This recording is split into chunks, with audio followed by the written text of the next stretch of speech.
2024 general elections ballot paper will be the longest ever since 1994, it seems, with about 400 political parties raising collective hands, with new parties and civil society groups continuing to register with the Electoral Commission of South Africa.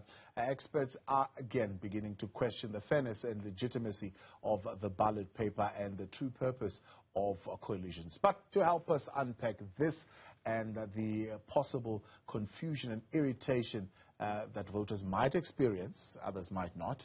We're now joined in studio by the South African Rainbow Alliance leader, Colleen Makhubele, Channel Democracy head at Rise Mzansi, and that's Boitumelo Mpakanyane, and then the Alliance of Citizens for Change leader, Masizole Mkansela, also joining us via video link. Good to have you, and thank you very much for your time and for coming in. Thank you for having us. Good evening to the viewers. Thank you very much, and good evening to your viewers. How do you, start with you, Colleen, how do you feel about the outcome today that says, look, you can have as many independent candidates as long as they meet the threshold of 1,000 signatures, they're going to be a part of that ballot.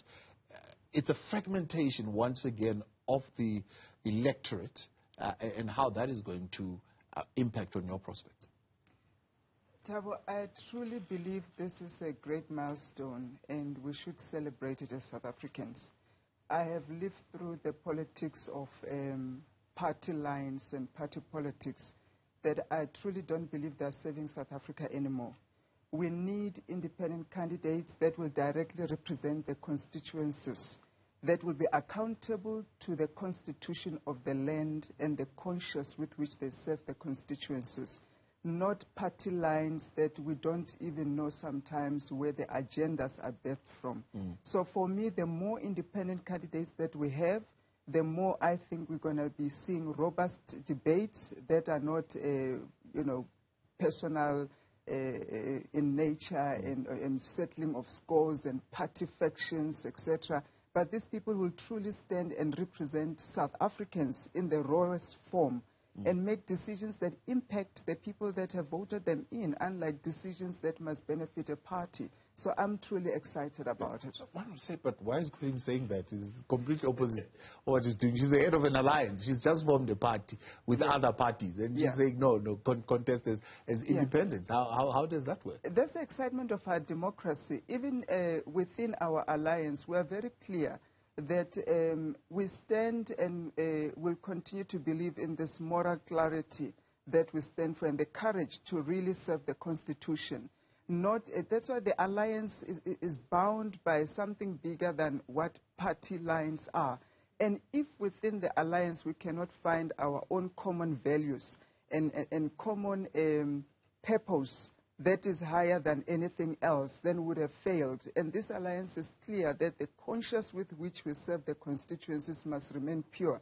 And it should not be different from an independent candidate if truly we are serving one national agenda, because that is what must bind us, the common national agenda. Yeah. Sokazi would have said, I'm an independent and go at this on his own, but that's not what he's doing. Sure.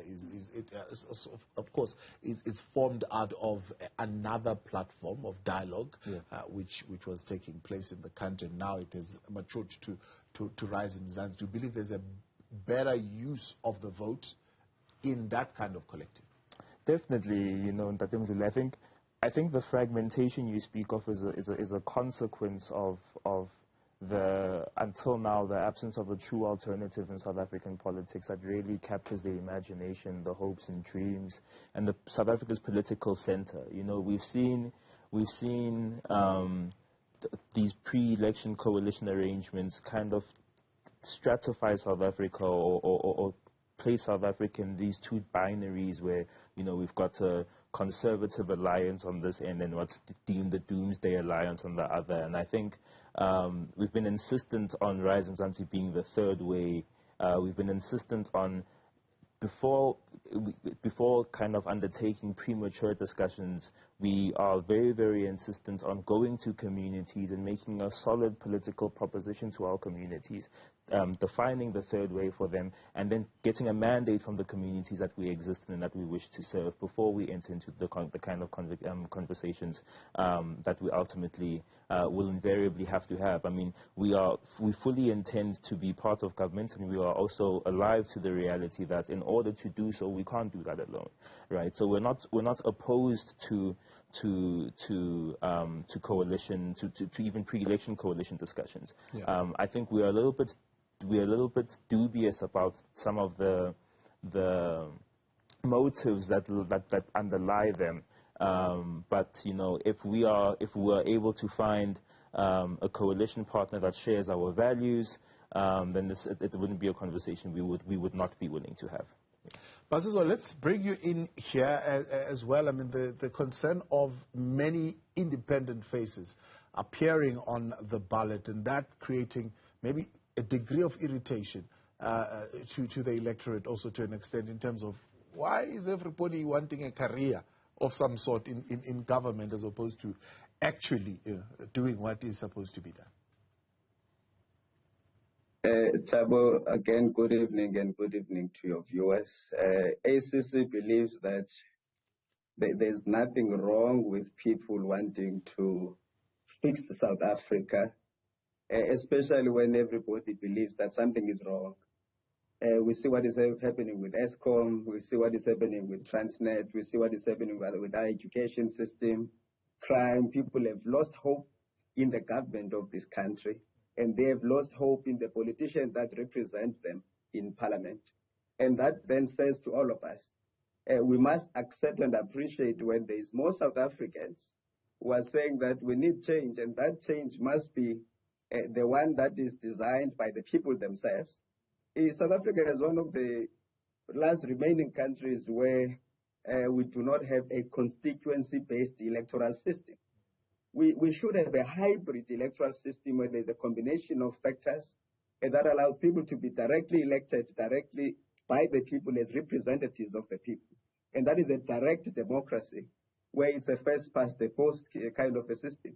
You know, local government has done something very special, Thabo, where there's a PR councillor and there's a ward councillor, and then there's a mayor.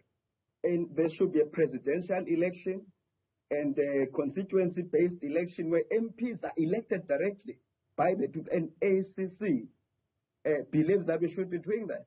And also then we can have all of the proportional representation to look after the vulnerable and the minority groups. But that is what we need to be doing, and that's what the ACC believes we should, and in fact drive in order to deliver the social and the material change in the lives of the people. Yeah. And that is the social contract we need to have as elected representatives, so that we can ultimately deliver a social justice agenda where people have a job in this country, where there's electricity, where education is fully funded by the state in this country. And that is what ACC wants to achieve. Right. But equally to ensure that if you kill in this country under a government of the ACC, there will be a death penalty for those who kill. We've seen Deep Sloot where people are tired. There's now about 7 deaths where there's mob justice in the past weekend alone, because people have lost faith in the criminal justice system. Yeah. It's easy to take out a life. It's easy to kill a person, and there's no consequences in this country. So these independent candidates are saying to government, are saying to us as party leaders, we need change. Yeah. And that change must be that leaders must be elected by the people themselves. It will inspire many people to participate in the electoral processes. We know that there should be roughly about 40 or so million people that could, in fact, vote in this country, but less than half are actually registered and participating in the election. I'm going to come to that in a moment and how we deal with that voter apathy. But I wanted to bring you in here, Colleen, because you, of course, as Masizo says, local government has really given us maybe a blessing in the sense that we go to test drive this thing of coalitions and how they work and how they don't work. right, where you're sitting now and the experience that you've had in coalitions, is it better that the arrangements are negotiated before or they are negotiated after, in a sense of saying, well, somebody could say, let's wait for SARA and see how they're going to do first before they come and tell us what they want, and we put it in writing and agree, or after the fact when they're going to say, but SARA, you've only got 2 seats, so you really can't tell us anything, and we'll make the decisions. If we decide we want to jump protocol and go to the media before consulting with the other partners, we can do that, and we know how that has played out. The formation of SARA in itself is a statement that we believe it's better to form these alliances or coalitions prior to the elections, because the lessons that we've learned in local government cannot be ignored. Thabo, you would know the kind of challenges that we faced, almost near disaster and collapse of metros, that we faced because of these coalitions that were, and we can forgive 2021 because they were incidental. Nobody could have predicted the level at which we'll be entering coalitions. But with that in mind, we have to now deal with issues of arrogance, issues of kingmakers, issues of coming back after elections to say, I've got 1 seat more than SARA, therefore I deserve to be a mayor whether I qualify or not. We have a tendency of putting the West in front just because they managed to get some form of, a leverage on numbers. And that is not what coalitions ought to be about. Coalitions should be where we leverage on each other's strength, on each other's experience, and then we take the best of who we have amongst ourselves and put forward as leaders that have the capacity and the capability to solve the challenges of the day. But if we are going to negotiate after and then encourage kingmakers that really don't have any sense of or care about the national agenda, the service delivery, socioeconomic issues, what Masisol was talking about, all the challenges that we all know we are facing, lack of social control, lack of social cohesion, etc. Who are the best people now that we can identify as different parties, all of us here, and then put them forward to say these are the ones that when we get into government, they are going to govern. Now you've killed any form of any sort of a personal agendas or gains, because let me tell you what we're going to end up with in 2024 if we're not careful. We're going to end up with a parliament that is there to settle scores. You're going to end up with Ace Makhashula in parliament. You're going to end up with Carl Niehaus. You're going to end up with Judge Klope, maybe Zuma himself, and many others that are there because they could get into 1 or 2 political parties to vote them in. They want to settle scores with Ramaphosa. Totally lost the national agenda, the purpose of why we are all trying to solve the issues and change the nation. If we don't sit around the table now and decide how do we unite, how do we put the best people forward, how do we create confidence and trust with our people, that we're not here just for ourselves, we're here for a bigger picture. That you raised that because, it's the same thing that Widumelo was raising. Your feeling about coalitions that are based on anti-so-and-so. Yeah. We don't want that one, so let's form a coalition. If that one goes the coalition with that one, we have a disaster. So let's form a coalition. Yeah. So, and that's precisely why we've, for the most part, abstained from entering into pre-election coalition arrangements.